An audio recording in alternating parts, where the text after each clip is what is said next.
was at work, working normally, had my breakfast, thought I had indigestion, just carried on my job, finished work at 2:30, was driving home, kept thinking, I've got a bit of a pain, but felt like I needed to burp. Came home, went to bed at 8 o'clock. Then I knew something wasn't right when I started sweating profusely, but I was freezing cold, and the pain intensified in my chest. So I was trying to get my leg out of bed to bang on the floor to call for Paul. In the end, I just shouted. My son was shouting up to me, "Dad, Dad, Mum wants you." So I've gone running upstairs, and she was lying on the bed, and just the colour of her, I could tell something was really serious. So me and my son looked at each other and said, "We better call an ambulance." Because I had to be up at 4 o'clock in the morning, I had taken a sleeping pill to help me sleep. So I was sort of in and out, and then the next thing I remember getting to the hospital until I woke up on the ward and was told that I'd had a stent fitted.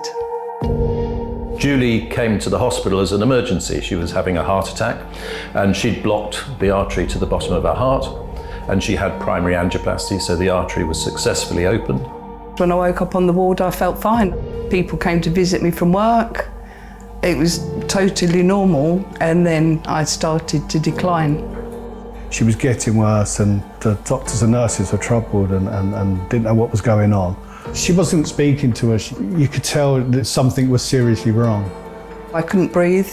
It was like that all the time, and it just getting worse and worse and worse, till in the end I couldn't breathe at all. You know the masks they used in COVID? They put one of those on me for a while to help me breathe while they were trying to figure out what was causing the problems. That's the last I remember. Then I was put into my drug-induced coma for 8 days. We tried a number of times to take the breathing tube out to get her off the ventilator and get her breathing on her own, and each time we did so, she developed fluid on her lungs. And it became clear that the reason for that was that she had a leaky mitral valve, a leaky inlet valve to the left side of the heart. The surgeons were saying, there was different procedures they were going to do. Some were very serious, like open heart surgery. We were praying it wasn't going to be there. They said what we might be able to do is go through the groin and staple the heart. We could see from the echo images that she was a very good candidate for mitral valve edge-to-edge repair. The procedure itself is done from the right femoral vein. We go up to the heart above the valve, and we can put the clip through the leaflets, pull the clip back, clip the two leaflets together, and we could see the effect immediately. Her blood pressure went up, and we could see that we were having a very good effect. And in fact, we ended up with 2 clips in the center of the valve. One supports the other, and we ended up with a very good result, and actually pretty minimal mitral regurgitation. Once the clips are on and are healed, you're not going to get a clip detachment, and they're not going to come off, and these clips don't go anywhere. When I woke up, the nurse said you can have something to drink now, because obviously for 8 days it was just a sponge in my mouth, which was delightful. So then she said, well, what do you want to drink? I said, I want a bottle of Coke.